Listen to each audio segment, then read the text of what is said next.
Ladies and gentlemen, friends and fans of Lizzie and Ben, and Lizzie and Ben, today my heart swells with joy and pride.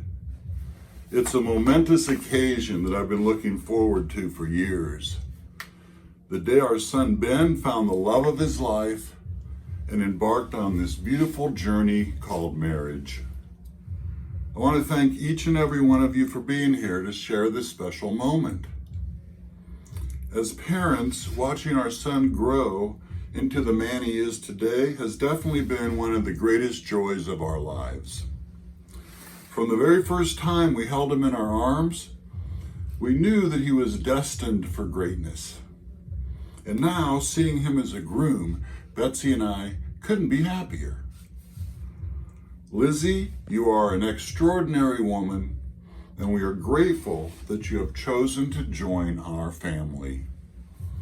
From the first time we met you, we saw the way you brought a sparkle to Ben's eyes, and we knew that you were the one for him.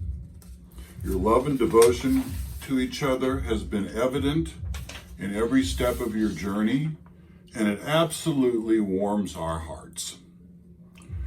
It was at this point of my speech right now that I was thinking of telling you the story called The Parable of the Donkey, but I decided against it because I thought my time would be better served with my telling Ben and Lizzie that we couldn't be prouder of the two of you, and we know you'll have a wonderful life together.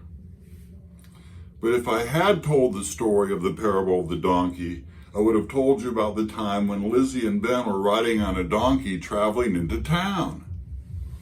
And I would have also told you about when Kevin Gerwin and Josh Savitt and Ben Justers stopped Ben and Lizzie along the way to tell them the poor donkey was old and feeble and about to give out. And therefore, only one person at a time should actually be riding the donkey. But again, I'm not going to tell that story. Instead, I was going to say the fact that Ben has always been a very bright individual. In fact, not bragging here, but at age 4, his IQ was tested to be 151. I know, kind of scary, right? Ben's mom and I were scared. But if I did tell the story of the parable of the donkey, I would have had to mention what happened next.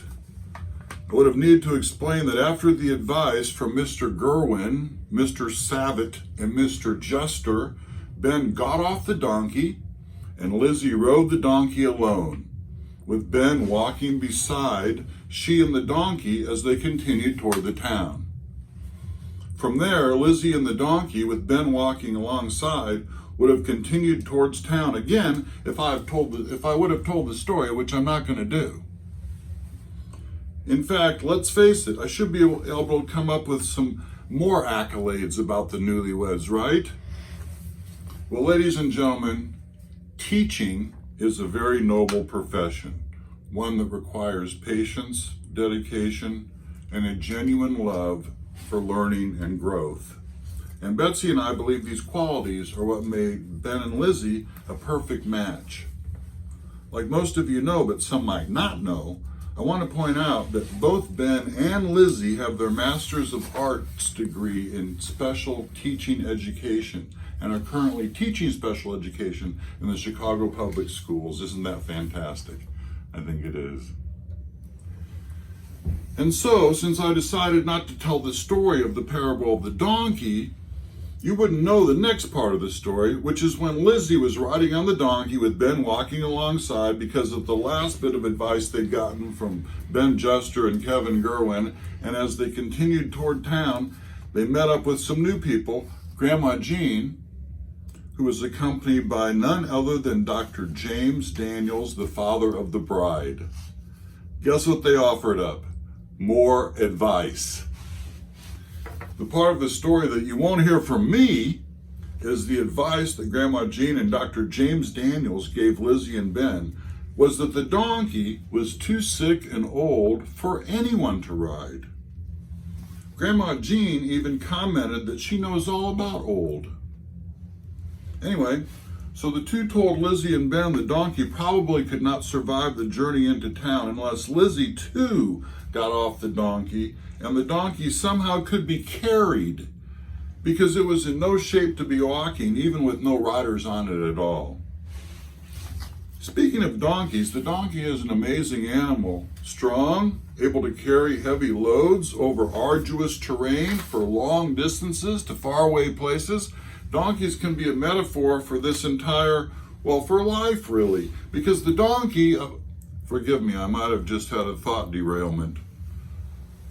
And I promised not to tell you anything about the parable of the donkey, especially the part where Ben and Lizzie decided to carry the donkey on their backs.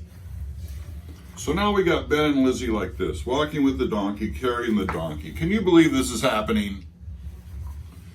And so back to the story that you won't hear a word from me about this evening, because Ben and Lizzie are carrying the donkey, right? Hey, by the way, this is a true story, so let me finish. Seriously. And so Ben and Lizzie came upon a fast-moving river that they had to cross while carrying the donkey. When all of a sudden a giant wave came along and the donkey was washed away, and Ben and Lizzie barely made it to safety to the shore. Which is not surprising, because Lizzie and Ben are both in really good shape. We should all be in such good shape. And they are truly the loveliest of people, perfect for each other for so many reasons, least of which is that they both love to laugh. Unfortunately, because of my promise, you won't be able to hear the moral of the story, which is, you can't please everyone, so you just have to please yourselves. And if you try to please everyone, you could lose your ass. Aren't you glad I didn't tell that story? Instead, I have a toast. Please raise your glasses. Ben and Lizzie, Betsy and I wish you many years full of good health, joy-filled times together, and a lifetime of all your dreams come true. Remember, as you slide down the banister of life, may all the splinters be pointed in the right direction. L'chaim.